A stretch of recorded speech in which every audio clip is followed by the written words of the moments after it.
लहान मुलांकडून किती प्रमाणात साखरेचं सेवन केलं जातं यावर लक्ष ठेवण्यासाठी त्याचबरोबर आहारातील साखर कमी करण्याच्या हेतूनं केंद्रीय उच्च माध्यमिक शिक्षण मंडळ म्हणजेच CBSEकडून शुगर बोर्ड लावण्याचे निर्देशही काही महिन्यांपूर्वी देण्यात आलेत। याच धर्तीवर राज्य शासनानंही शासकीय शाळांमध्ये अशा पद्धतीचे शुगर बोर्ड लावण्यात यावेत असे निर्देश दिलेत। अलीकडे प्रौढांमधील टाईप 2चा मधुमेह लहान मुलांमध्ये सुद्धा आढळू लागल्यानं चिंता व्यक्त केली जाते। शाळांच्या आवारामध्ये गोड खाद्यपदार्थ, शीतपेय सर्रास मिळतात। त्याच्या अतिसेवनामुळे मुलांमध्ये मधुमेह, स्थूलपणा असे आजार येऊ लागलेत। या आजारांमुळे विद्यार्थ्यांच्या अध्ययन क्षमतेवरही विपरीत परिणाम होत असल्याचं आढळून आलंय।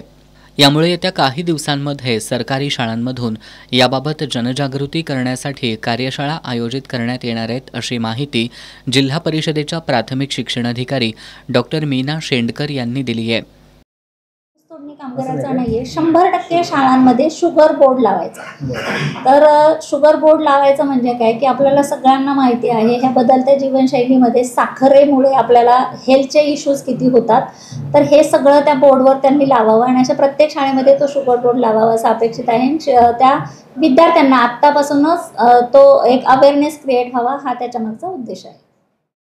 शासनाच्या या उपक्रमामुळे पालकांकडून मुलांच्या आहारातील साखरेच्या प्रमाणाकडे दुर्लक्ष होत असेल तर शाळांमधून मुलांना त्याबाबत सजग केलं जाणार आहे। त्यामुळे मुलांना आरोग्यदायी आहार घेत साखरेचं अतिसेवन टाळता येणार आहे।